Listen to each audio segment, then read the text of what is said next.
tips on how to start saving money from your income. It begins with your mindset. Saving money begins with your mindset. Avoid thinking of money-saving techniques as restrictive, although they can feel that way.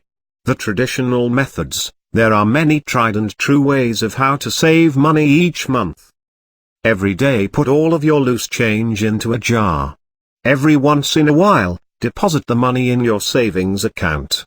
In time the money will grow into a little nest egg. Try to set aside a certain amount of money each month or each paycheck for your savings. People have been doing this for years, but it takes discipline. Avoid impulsive spending.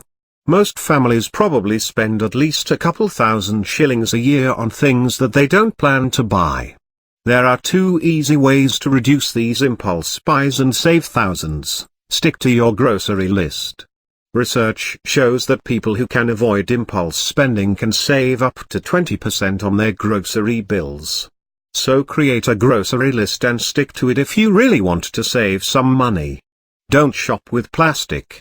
People who shop with credit cards pay more than those who shop with cash. It is revealed that people tend to spend almost twice as much on vending machines when they use a credit card rather than cash. Shopping with 4,000 in your wallet is a lot different than shopping with a 100,000 Kenya shillings credit limit on a piece of plastic. Try shopping with only cash or your debit card if you want to save some money. Automate your savings. Save money without thinking about it. Set up your bank account to automatically transfer funds from your checking account into a savings account every month.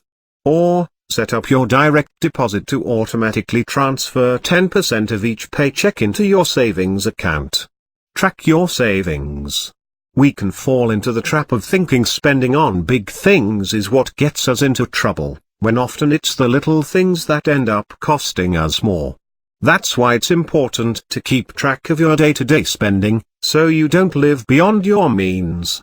Your bank statement will tell you how much money is going into your bank account and how much is going out. You can then compare it with your budget to see whether you're sticking to it or not. You can then identify areas where you can save. Just the thought of having to track our spending can ward off impulse purchases.